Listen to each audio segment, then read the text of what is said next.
Side to Windsor Park, and the fans were determined to make the most of it. The Linfield players were also looking forward to the occasion. Yeah, it's a great occasion. I think you can see already there's 45 minutes to go on the ground. It's got a good atmosphere about it already, and the boys are looking forward to it. I think it's a good night for everyone to get a chance to play against some of the best players in the world, and it's a good preparation for us coming into the European match coming up and the start of the league not too far away. Thousands and thousands of fans come to Ibrox every week, so it just says it's amazing things. Linfield may have been the home side, but it was Rangers who wore the traditional blue shirts, favoured by both clubs.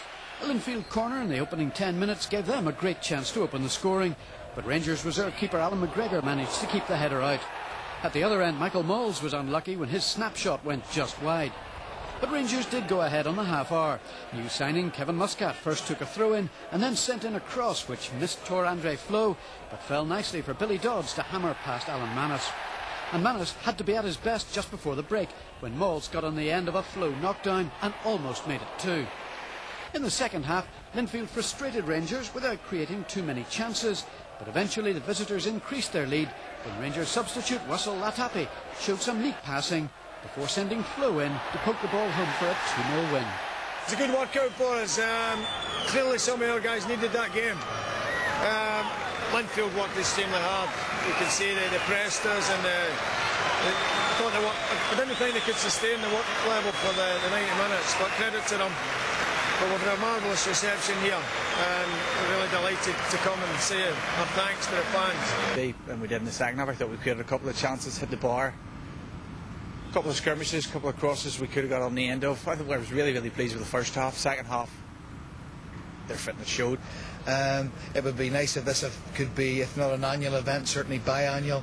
I would like to think that Glasgow Rangers were impressed with our own play, with the state of our pitch, with the performance of our players, and I would like to think that we could be included in their pre-season plans. Well, I'm sure we'll be back. Had to settle for a point from their visit to St Julian's Road. John McElroy putting Oma in front before Andrew Hunter's long-range shot earned the Blues a point.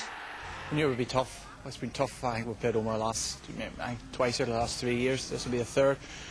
We've had it tough always down here, and other clubs will find it tough down here. They did their usual. They defended superbly and battled really hard. Scrappy enough game. Draw's probably a fair result, but it's a tough game to start off with. Institute more than once. However, the home side's keeper John Connolly came to the rescue just as frequently. And the same player was involved in the solitary goal of the game, for it was his 6-yard clearance that was flicked into the path of Gary Woods. The substitute took just a single touch before hitting the ball onto the advancing Alan Manus and into the net, leaving Institute jubilant and Linfield still in search of a win.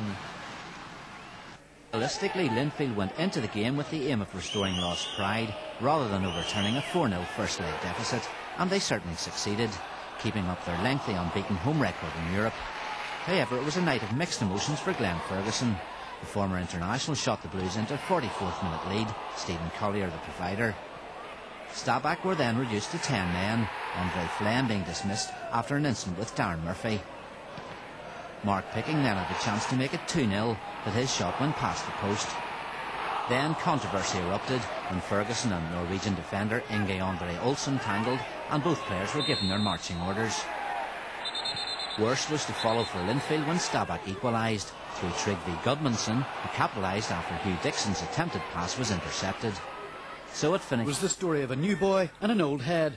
Portuguese teenager Manuel Chines is already impressing the Blue Men, and his 9th-minute cross was the perfect invitation for Glenn Ferguson to head in the opener against First Division Bangor.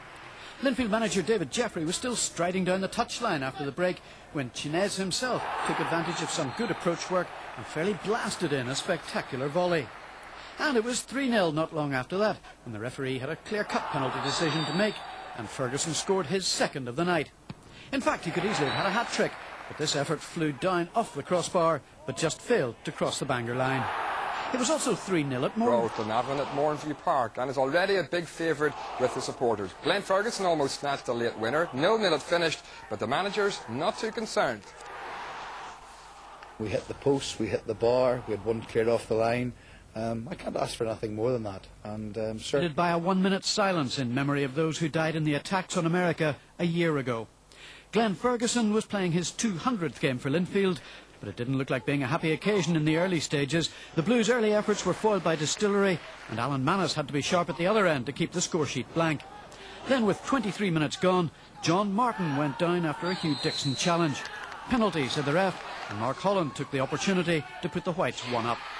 With half-time looming, Linfield's Stephen Shaw was penalised for an over-robust challenge, but the incident threatened to spill out of control. Only Distillery's John Martin knows why he raced in to get involved, but it cost him a red card, and it may have cost Distillery the game. Shaw was cautioned for the initial challenge. Substitute Ryan McCann came on for Linfield at the start of the second half and was foiled by man of the match Philip Matthews. But with little more than 5 minutes left, McCann produced some excellent football before firing in a shot which even Matthews couldn't stop. A draw looked on the cards, but then up popped the bicentenary man Ferguson to spike Distillery with his 98th goal. Torn, who had the best chance to break the deadlock in the first half. Andy Smith winning a 33rd minute penalty when he became the filling in a Collier-Bailey sandwich. Up stepped Michael O'Neill, but the former Northern Ireland international spot kick was brilliantly saved by Linfield keeper Alan Manus. Manus was in superb form, but he could do little to deny Michael Halliday his 5th goal of the season in the 67th minute after a deft flick by Andy Smith. Linfield left it late to book their place in the quarter-finals, and the equaliser 3 minutes from time was not without controversy. With Kevin Keegan lying injured inside the box, midfielder Stephen Shaw kept his composure to lob Alan Manus. But what particularly pleased me was the fact that we didn't stop. We kept going right to the very end, and that shows great spirit, great mental strength, and I definitely think we deserved a share of the spoils. On Saturday they saw Glenn Ferguson's penalty put the Blues one up on Coleraine. In the second half, Ferguson set up Hugh Dixon to make it 2-0. The Blues on the march, the Kenyans like Windsor. The facilities compared to where we are coming from is just like going to Disneyland. It's very good for us here. We enjoy the hospitality, the people are nice, the facilities are excellent, and the atmosphere is really good for us. Coventry City player Mark McGuinness, who was guesting for the Blues, scored the game's only goal after a fumble by the Kenyan keeper. Linfield were the only team in the top 6 to win at the... Fans who turned up at Windsor Park last night were rewarded with a magnificent 7 goals. When Lee Feeney hit a simple opener after just a minute and a half, it looked like an easy night for Linfield. And when Ards conceded a second to Ryan McCann's heavily deflected free kick after 7 minutes, a real thrashing looked on the cards. But Ards hit back on the 20-minute mark when Ray Campbell thumped in a 30-yarder which whistled past Alan Manus. Normal service appeared to be restored for Linfield in the second half when Peter Thompson put them 3-1 up. But back came Ards again when former Linfield man Craig McCracken scored against his old club.